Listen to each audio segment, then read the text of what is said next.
nuestra universidad, de la Facultad de Humanidades y Ciencias Sociales, y a quien acudimos cada tanto para un poco mapear nuestra coyuntura. Y en este caso, después del anuncio hecho por el oficialismo provincial de fecha para las elecciones provinciales, 7 de mayo, y también fórmula para el oficialismo, fórmula para gobernador y vice. Y está en línea Milva para charlar un ratito.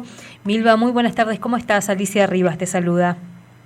Muy buenas tardes, Alicia. Un gusto estar charlando con vos. Un saludo para la audiencia. Gracias por atendernos, como siempre. Milva, ¿te sorprendió la fórmula tan tempranamente informada o esto ya es algo también propio de la renovación? ¿Cómo lo ves?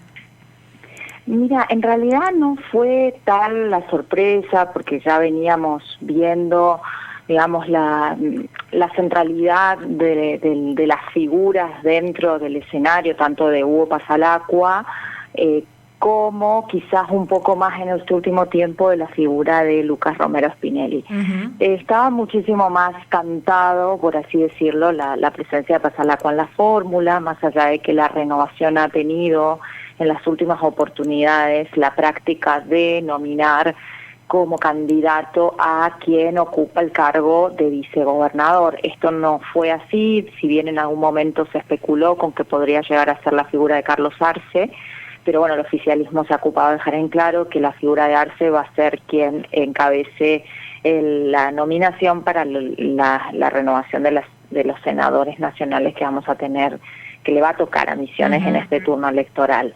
Así que bueno, sabíamos también que Hugo Pasalacqua había terminado su gestión con una muy alta valoración y con una imagen positiva y una recordación por parte de la ciudadanía misionera en términos generales, hablo, ¿no? Uh-huh. Bastante alta, y eso lo posicionaba dentro del escenario con un lugar expectante. También, digamos, quien conduce el espacio lo mencionó uh-huh. 2 o 3 veces en el discurso, con lo cual habían bastantes pistas como para pensar que la posibilidad más alta con la nominación de Pasalacqua. Quizás lo más sorpresivo pudo haber sido la presencia de Lucas Romero Spinelli, posiblemente también se esperaba que quizás hubiera una fórmula de paridad, sí. Se empezaron a ver figuras de mujeres, ¿no?, para ver quiénes podían llegar a conformar la fórmula, pero se entiende también en ese sentido, Alicia, en la centralidad que ha tenido la figura de Romero Spinelli en este último tiempo, sobre todo con un posicionamiento claro del oficialismo provincial en términos de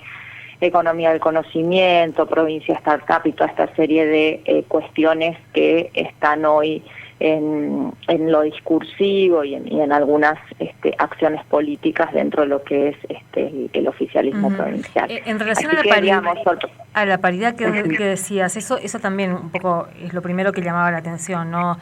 Pareciera que el Frente Renovador no está muy preocupado en mostrar, por lo menos en las fórmulas ejecutivas, la paridad, uh-huh. Y si uno piensa en la campaña, ahí ¿en qué lugar va a estar? Si como senador va a estar Arce, y bueno, no sé, como diputado habrá ahí capaz vamos a tener una campaña con solo nombres masculinos, digamos, pareciera. Sí, encabezando listas, sí, uh-huh. Y recordemos que la paridad es ley nacional uh-huh. y ley provincial, por lo tanto existe la obligatoriedad en la nominación de listas igualitarias, digamos, intercaladas. El tema es siempre esto, ¿no? Quienes encabezan las fórmulas, y esto es un poco lo que nos pone a las mujeres en una desventaja en términos de representación política luego en las cámaras. Uh-huh. Más allá de eso, me parece sí significativo esto, ¿no? Que en los últimos años el oficialismo provincial, digamos, no ha tenido dentro de lo que es luego de lo que fue el mandato de Maurice Clos con Sandra Jiménez, no ha vuelto a configurar fórmulas paritarias dentro de la provincia. Uh-huh. La ha tenido en su momento, pero digamos en las últimas elecciones al Ejecutivo Provincial no ha sido así. Uh-huh. Más allá de eso, me parece que también sí es una manera de, o por lo menos dentro de lo que es el símbolo político, de darle un espacio a los jóvenes, ¿no? Pues la figura de Romero Spinelli es una figura, digamos, primero es un outsider, no es de los renovadores que uno pueda pensar como militante, digamos, de historia o de trayectoria política dentro del espacio, sino que es un joven que fue una de las últimas incorporaciones, sobre todo cuando se habló discursivamente dentro del oficialismo de lo que era el refresh de la participación de nuevas figuras dentro del espacio. Y bueno, fue adquiriendo, digamos, notoriedad y fue creciendo, digamos, su figura dentro de lo que fue, digamos, toda la gestión del polo TIC, del polo industrial, y luego ya directamente con un cargo legislativo dentro de la lista de diputados. Él mismo lo contaba, arrancó allá por el 2017, creo, decía él, como candidato a concejal, y después, sin haber ganado esa candidatura, después ocupa cargos en el Poder Ejecutivo y termina después como legislador y como presidente de una comisión no menor, que es la de Comisión de Presupuesto. Exacto. Y eso un poco es, si analizamos, digamos, un poco más con lupa, es un poco una práctica muy instalada dentro del oficialismo, ¿no? Esta cuestión de candidaturas que por ahí no resultan que no tienen una performance electoral o relativamente buena, o que no llegan, pero sí que suman. Hay una especie de incentivos, ¿no?, de retribuciones luego con cargos dentro del Ejecutivo, que terminan, digamos, proyectando algunas carreras políticas. Este es el caso, ¿no?, de Lucas. Pero bueno, me parece igual lo de la fecha, volviendo un poco a la fecha, ¿no? Nos llamó la atención, sí, bueno, el tema de que sea en mayo, en general, no siempre, porque también hicimos un análisis de todas las convocatorias a elecciones desde el 2003 que surge el Frente Renovador hasta ahora, y fueron, te diría, 50 y 50 las veces que la provincia fue separada de la nación y las veces que decidió hacerla de manera concurrente. Esta vez sería muy separado, digamos, ¿no? Un mes antes. Muy separado. Sí. Eso es lo llamativo, sí, pero no difiere de lo que está sucediendo en otras provincias de la Argentina, que están adelantando, te diría, dramáticamente sus calendarios electorales, o con fechas inusuales, si se quiere, ¿no?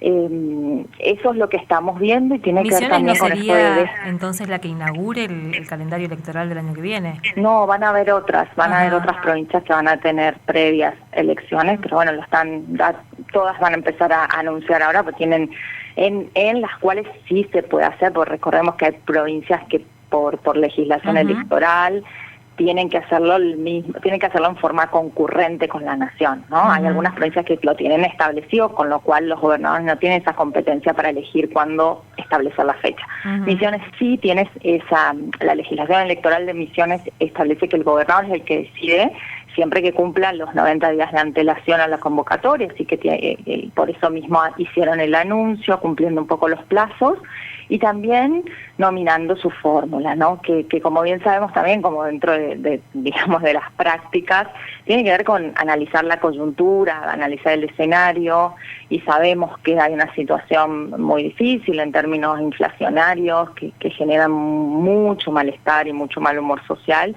y que de alguna manera las provincias buscan separarse o despegarse un poco de ese efecto que tiene, digamos, estas cuestiones o estas temáticas en buscar localizar y hacer que las elecciones, bueno, tengan un tinte mucho más local, ¿no?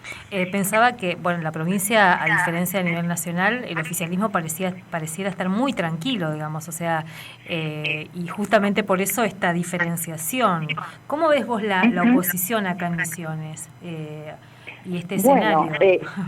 Sí, en realidad lo que vemos es también un punto que es fundamental, que la aprobación de la gestión local es muy alta, ¿no? Tanto de lo que es digamos, uno cuando analiza en encuestas de opinión pública la aprobación que tiene la gestión de Herrera Watts realmente es alta, y lo mismo si lo vemos en los planos municipales. Entonces eso hace que por supuesto que haya un oficialismo que está fuerte de cara al escenario electoral, y con este escenario que no es concurrente, digamos, desdoblado de la competencia nacional, eso hace que, bueno, que se fortalezca mucho más un oficialismo. En ese plano, la oposición ha tenido un fortalecimiento en las últimas elecciones. Si analizamos el caudal electoral, ha crecido, pero no llega, a una instancia, te diría, altamente competitiva.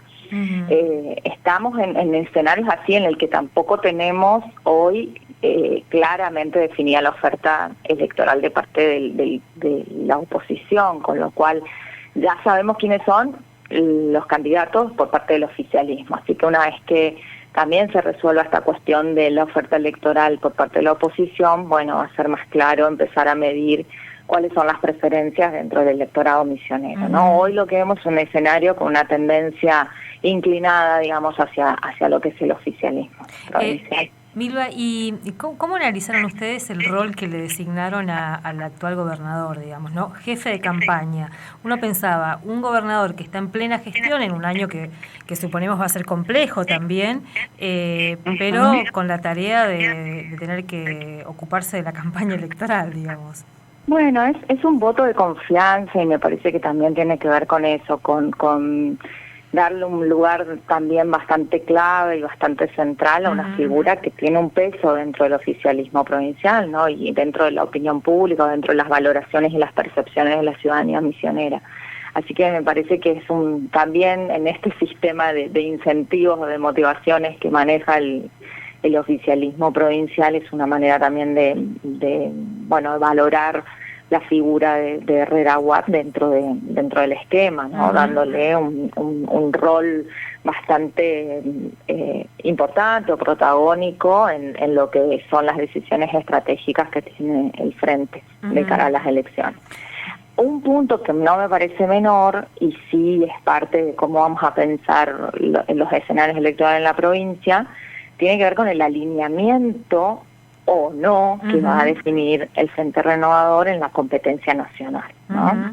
Recordemos que las dos últimas elecciones nacionales el Frente Renovador ha decidido ir por fuera, sin ningún tipo de alineamiento nacional, en esto que fue, muy anclado en el discurso del misionerismo y la necesidad de construir, una oferta hacia lo que es la competencia nacional propia, ¿no? Con lo que es el Frente Renovador, por fuera de lo que fue el Frente de Todos y su alianza que ha tenido casi siempre con el Frente de Todos, en su momento con el Frente para la Victoria, y que de alguna manera hizo que fuera perdiendo representación dentro de la Cámara baja, sobre todo que fueron las últimas elecciones. La Cámara Alta recién ahora se va a renovar.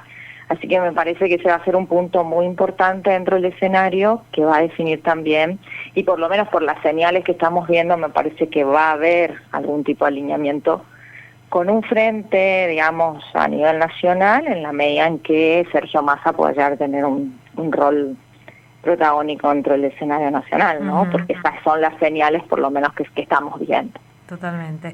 Milva, como siempre, mil gracias, gracias por este tiempo y bueno, ya nosotras estamos casi cerrando este año, seguramente el año que viene, que va a ser un año electoral, vamos a estar ahí convocándote y acudiendo a vos para charlar algunas cuestiones. Bueno, muchísimas gracias por estar siempre llamando y por ayudarme, a difundir y también a entender, porque en esta ida y vuelta en las entrevistas realmente uno profundiza, tiene la posibilidad de por ahí de profundizar un poco más los análisis, ¿no? Muchísimas gracias, Alicia. Gracias y buen fin de año. Un abrazo. Sí. Igual para ustedes. Hasta luego. Milva Carlino, politóloga, docente de la Facultad de Humanidades y Ciencias Sociales.